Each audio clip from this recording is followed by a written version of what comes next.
Graphing linear equations. All that means is we're going to graph lines. It only takes 2 points to make a line. So what we're going to find 2 points. All kinds of ways of doing this. I may show you different variations.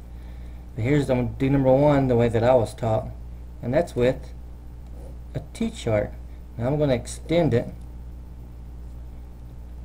to where you can see a lot more information. Now, we need any 2 points such that when we substitute the x and y values, we're going to get a true statement. Now there's an infinite number of possibilities. You can say if x is 7, 2 times 7 is 14, 14 minus 1 is 13, so 7 and 13 will give us a true result. You can use 200 billion if you want, and then find the y value. What I'm going to use almost always is 0 and 1 for x. And if you're wondering why, because those are the 2 easiest numbers I can think of.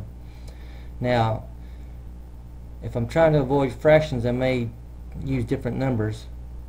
But if I'm just doing freehand graphs, I'm always going to use 0 and 1. And so here we go. All this work is substitution. Substituting x's and finding y's. So here we go. Everywhere we have an x, so we're going to place a 0 and do the work. 2 times 0 is 0. 0 minus 1 is negative 1. I have an x. I found the associated y value. I have a point. I'm going to substitute 1 for the x. Do the math. 2 times 1 is 2. 2 minus 1 is 1. When x is 1, I get a y value of 1. 2 points. That's all I need. Let's draw the graph. X-axis, y-axis. Going to label these. Just going to do a couple places. Remember, positive and up is, or right and up is positive, left and down is negative. 0, negative 1, stay at 0. Y value is negative 1, so we go down 1 from 0. I'm going to label that for you. 1, 1, right 1, up 1. It's always x first, y second. Now, I'm going to connect the dots, but we don't stop there. We extend. The line goes forever, both directions. That's why it does not matter what you choose for x's. You can use anything you want. If you want to be adventurous and you want to use 200 billion 36, you can. You throw it in there, find the answer. It just means that you're going to have to extend this a long, long ways. But if that's your choice, you can do that. Now let's do the second example. This time, anytime I have x and y on the same side, unlike this one, where they were on the opposite sides, my first reaction is to use 0 and 0. Not always, but most of the time I'm going to use 0 and 0 when both the x and y are on the same side. The reason why the math is so much easier. For example, when we take the x value 0 and substitute it in, I get y equals 8. Now when I take the same equation and substitute the y value for 0, we get x equals 8. There's 2 points, 0, 8 and 8, 0. Now watch this, here's a little trick. If I cover up the y value, what do you see? X equals 8. That's only true when y is 0. If I cover up the x value, what do you see? I see y equals 8. It's kind of a quick way of doing it without having to show all the steps. Now, let's graph this. Should have made mine a little bit longer over here, but that's okay. I'll show you what you can do. If you're like me, you make a little mistake, and sometimes, depending on what system you're using, they're not going to always count by ones. So let's just count by twos. 2, yep, I should have started here. 2, 4, 6, 8. 2, 4, 6, 8. Now I could label the other ones, but since all my points are positive, I'm going to save a little time just by plotting what I need to. 0, 8, x is 0, y is 8, so we're going to stay at 0 and go up 8. 8, 0, x is 8, y is 0, so we go right 8 and stop. Once again, connect the dots, but extend. And for this example, notice fractions involved. I'm still going to set it up the same way. I'm going to show all the steps on this one. Now on this one, I'm always going to use 0. There's no way around that. Now, I'm not going to use 1. We'll get to that one here in a second. I'll show you how you can do this in your mind to avoid fractions and know which ones to use. And now, if you like fractions, that's fine. Use 1 then. But that's where we're going to do this first. We'll do 0 first. So you get y equals 1/2 0 plus 3. 1/2 times 0 is 0. 0 plus 3 is 3. That's 1 point. 0,3. Now, if I were to use a 1, and I substitute it in, I'm going to get 1/2 times 1 plus 3.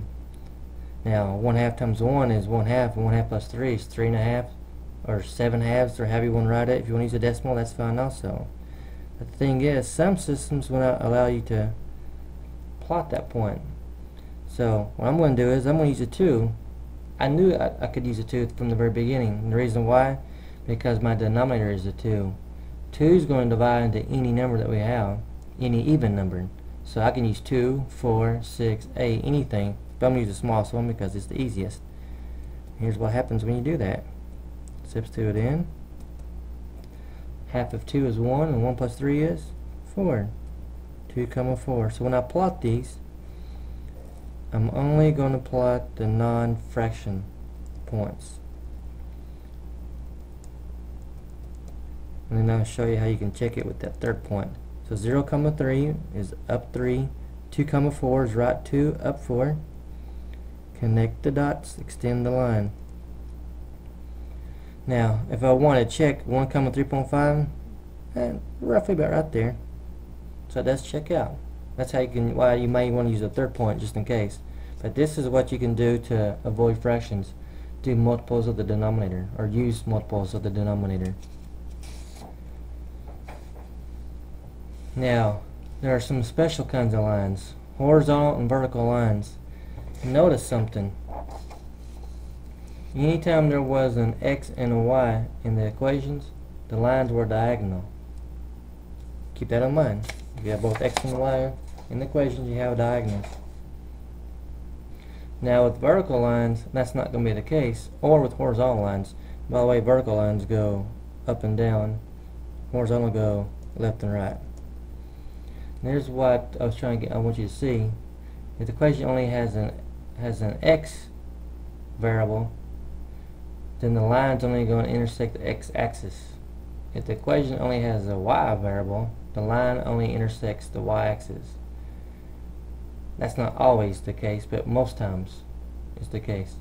If the equation has an x and a y, then the line intersects both the x-axis and the y-axis. The only times where this isn't true is when we're actually graphing the x-axis and graphing the y-axis.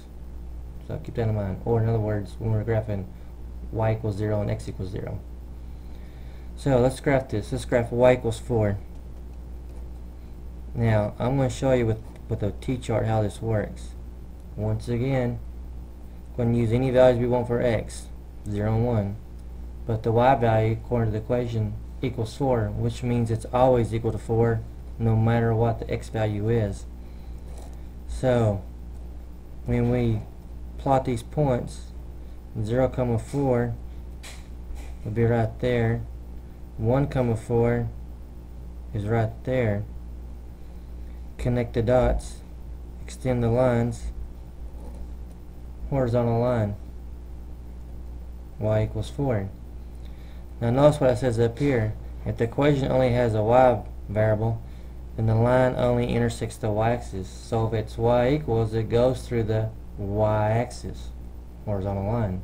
Or you can use this. Now let's graph x equals -2. I'm going to use a different graph. Once again, I'm going to plot points. Now, I cannot use just any x value here, because this equation says that x equals 2, which means x is always -2. I may have misspoke, but x is always -2.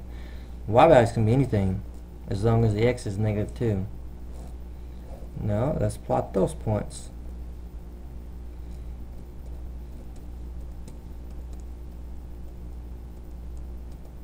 Now negative 2 comma 0 will be right there. Left 2, stop. Negative 2 comma 1 is left 2, up 1. Extend the line. Vertical line. The reason why, another way to think of it, if the equation only has an x, that means it only goes through the x-axis. Vertical line. If it only has a y, it only goes through the y-axis. Y-axis. If it has an x and a y, it goes through the x and the y-axis. Understand?